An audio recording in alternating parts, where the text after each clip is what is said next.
গুনাহও করে কিন্তু শিরক মুক্ত আমল নিয়ে আল্লাহর সামনে দাঁড়ায়, আল্লাহ তাকেও মাফ করে দিবে ইনশাআল্লাহ।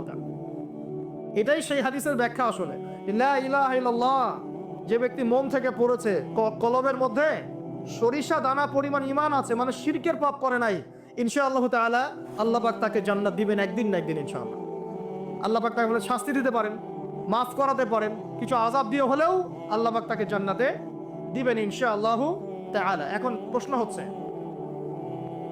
তাহলে সহিহ বুখারীর এই হাদিসটা কেমন? কোন হাদিস? নবী সাল্লাল্লাহু আলাইহি ওয়াসাল্লাম বলছেন, এই হাদিসটা আসছে বুখারীতে 4 বার, একবার না কিন্তু 4 বার। নবীজি বলছেন কিয়ামতের দিনে, মনোযোগ দেন প্রিয় ভাই, কিয়ামতের দিনে আদম আলাইহিস সালামকে ডেকে আনা হবে। ডেকে বলা হবে, তোমার সন্তান যারা আছে, আদম সন্তান, তাদের মধ্য থেকে তুমি জাহান্নামীদেরকে আলাদা করে ফেল। আদম আলাইহিস সালাম বলবেন, হে আল্লাহ, কতজনকে আলাদা করব? আল্লাহ পাক বলবেন, প্রতি 999 জনকে জাহান্নামের জন্য আলাদা করে দাও। নাউযুবিল্লাহ বলবেন না?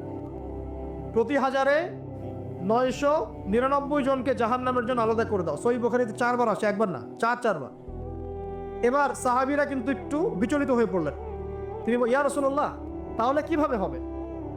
নবী সাল্লাল্লাহু আলাইহি ওয়াসাল্লাম বলছেন, আশ্বস্ত হও, জান্নাতীদের কাতার হবে 120টা। কয়টা? 120টা। তার মধ্যে 80টা কাতার হবে আমার উম্মত মুহাম্মাদের ইনশাআল্লাহ। এবং এই হাদিসটাও শোনালেন যে যে ব্যক্তি এই উম্মতের মধ্যে আল্লাহর সাথে শিরক না করে মারা যাবে, আল্লাহ পাক তাকে মাফ করে দিবেন ইনশাআল্লাহ। তাহলে প্রশ্ন, এত পার্সেন্টেজ, হিউজ পার্সেন্টেজ মানুষ কেন তাহলে জাহান্নামে যাচ্ছে? তাদের আমল নামায় কোন পাপটা থাকতে পারে যার কারণে তারা জাহান্নামে যাচ্ছে? উত্তর দেন দেখি। আল্লাহ পাক কিন্তু বলে দিয়েছেন, আল্লাহ পাক শিরক ছাড়া যে কোনো গুনাহ যাকে ইচ্ছা মাফ করতে পারেন। তাহলে এত বেশি মানুষ কেন জাহান্নামে যাচ্ছে? উত্তর, তাদের আমল নামায় কোন পাপ থাকতে পারে? শিরক।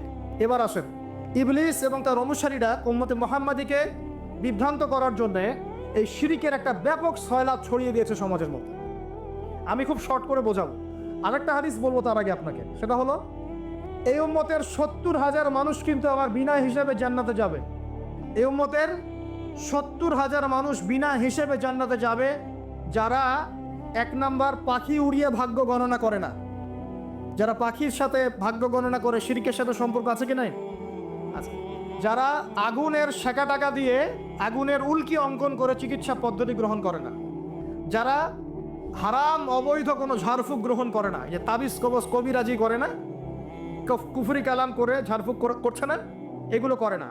যারা সর্বাবস্থায় আল্লাহর উপর তাওয়াক্কুল করে, 70,000 এমন মানুষ বিনা হিসেবে জান্নাতে যাবে ইনশাআল্লাহ। এটাও মাথায় নেন। এবার সামনে আসেন, ইবলিস এবং তার অনুসারীরা কিভাবে শিরক ছড়িয়েছে? কয়ভাবে? উত্তর 3 ভাবে। কয়ভাবে? 3 ভাবে। আশ-শিরকু ফিল আকীদা, শিরক ছড়িয়েছে বিশ্বাসের মধ্যে। যেমন কিছু মানুষ বিশ্বাস করে এখনো এই যুগে, এবং এই যুগেরও এদের সংখ্যা বেশি, তারা বিশ্বাস করে যে আল্লাহ এই মহাবিশ্ব সৃষ্টি করেন নাই, এই মহাবিশ্ব সৃষ্টি হয়েছে বিগ ব্যাং থেকে। এই কনসেপ্টে মানুষ নাই। কুরআনে সূরা আম্বিয়ার মধ্যে একটা কথা আছে, আওয়ালাম ইয়ারাল্লাযীনা কাফারু আন্না সামাওয়াতি ওয়াল আরদা কানাতা রাতকান ফাফাতাকনাহুমা।